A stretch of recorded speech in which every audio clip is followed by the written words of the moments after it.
అందరికీ నమస్కారం. చాలామంది ఇళ్లల్లో స్త్రీలు ఉదయం లేచిన దగ్గర నుంచి రాత్రి పడుకునే వరకు చాలా కష్టపడి ఇంటి పనులన్నీ వంట పనులన్నీ చేసుకుంటూ ఉంటారు. మేమింత కష్టపడి పని చేసుకుంటున్నాం, మాకు ఇంకా ఈ శ్రమే సరిపోతున్నది, దీనికే మేము అలసటకు గురై కాస్త నీరసంగా నొప్పులతో బాధపడుతున్నాం, మాకింకా యోగా ఎందుకు, ఏదో కష్టం చేయని ఉద్యోగం చేసుకునే ఆడవారికైతే మీరు చెప్పొచ్చు, కానీ ఇలాంటి మాకెందుకు, మాకు అవసరం లేదు కదా అని చాలామంది స్త్రీలు భావిస్తుంటారు. అమ్మ, మీలాంటి వారందరూ చాలా కష్టపడుతున్నారు, కానీ మీ కష్టంలో బట్టలు ఉతికేటప్పుడు మెడ నడుం వంచి ముందుకుంటుంది, కూరగాయలు కోసేటప్పుడు, కాస్త మిషన్ కుట్టేటప్పుడు, ఇంట్లో అనేక రకాలుగా తడిగుడ్డలు పెట్టేటప్పుడు, మరి వంట చేసేటప్పుడు, పొయ్యి దగ్గర కూర్చొని మీరు ఊదేటప్పుడు, ఇలాంటి అనేక సందర్భాల్లో మీ మెడ నడుము ఈ పూసలన్నీ కూడా ముందుకు ఎక్కువగా వంగుతున్నాయి.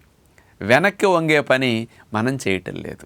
అంచేత ఇలా ఇంట్లో కష్టపడి పనిచేసుకునే స్త్రీలకు కూడా కొన్ని సంవత్సరాల తర్వాత మెడ నొప్పులు, నడు నొప్పులు, disc problem, sciatic pain, lower back pain ఇలాంటి సమస్యలు వచ్చి చాలామంది ఆపరేషన్ల వరకు వెళ్ళవలసిన స్థితి వస్తుంది. కొంతమందికి ఆ సమయంలో మీరు ఇలాంటి వంచే పనులు, మీరు కింద కూర్చునే పనులు, ముందుకు వంచే పనులు ఏమీ చేయకూడదని డాక్టర్లందరూ చెప్పిన తర్వాత మరి మిగతా శేష జీవితం మనం కష్టపడాలంటే మీ శరీరం సహకరించదు.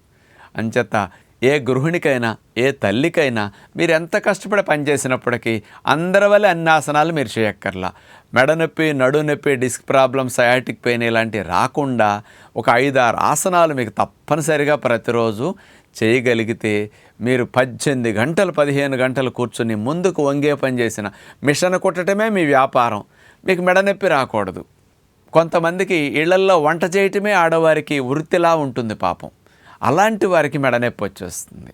మరి ఇలాంటివి రాకుండా ఉండాలంటే ఒక్క యోగాసనాలు మీకు సహకరిస్తే తప్ప ఏ వ్యాయామాలు సహకరించవు. కాబట్టి మీరందరూ కూడా ఈ పని చేస్తున్నాం, ఆ పని చేస్తున్నాం అనుకోకుండా ఒక 15 గంట 20 నిమిషాలు మీరు కేటాయించి బ్యాక్ బెండింగ్ ఆసనాలు మనం చూపించే వాటిని చూసి మీరు చేయగలిగితే మీరు పని సామర్థ్యాన్ని పెంచుకోవచ్చు, నొప్పులు లేకుండా హాయిగానే ఉండొచ్చు అన్నమాట.